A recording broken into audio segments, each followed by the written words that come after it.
बंगाल है तो बवाल है। सरकार किसी की भी रहे, बंगाल में हिंसा का दौर थमता नजर नहीं आ रहा है।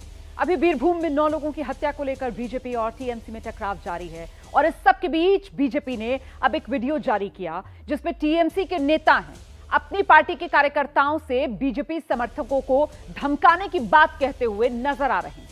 बीजेपी आरोप लगा रही है कि आसनसोल में लोकसभा के उपचुनाव को लेकर टीएमसी जो है वो डराने धमकाने का हथकंडा अपना रही है और उधर दूसरी तरफ ममता बनर्जी है। ममता बनर्जी कह रही हैं कि बीजेपी बंगाल को बदनाम करने की साजिश कर रही है। तो अब सवाल यह है कि आखिरकार ये जो बंगाल का माहौल है इसे कौन बिगाड़ रहा है, इसी सवाल पर चर्चा करेंगे। लेकिन सबसे पहले आपको दिखाते हैं कि विधानसभा चुनाव के बाद बंगाल में हिंसा की कितनी घटनाएं हुई हैं।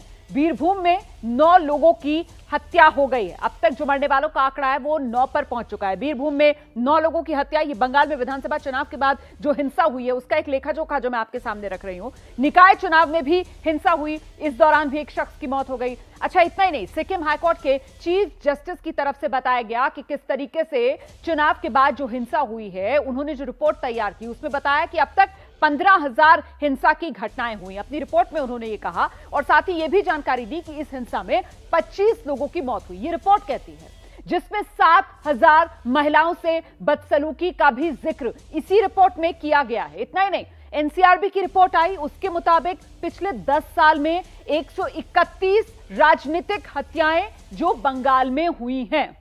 और पिछले 10 साल की अगर बात की जाए तो सीधे सीधे ये मामला जुड़ता है ममता बनर्जी से, क्योंकि 10 साल से बंगाल में जो राज कर रही है पार्टी वो टीएमसी की, जो नेतृत्व कर रही है सरकार का वो ममता बनर्जी। और ऐसे में अब सवाल बड़ा ये हो जाता है कि आखिरकार बंगाल में बवाल के लिए जिम्मेदार कौन?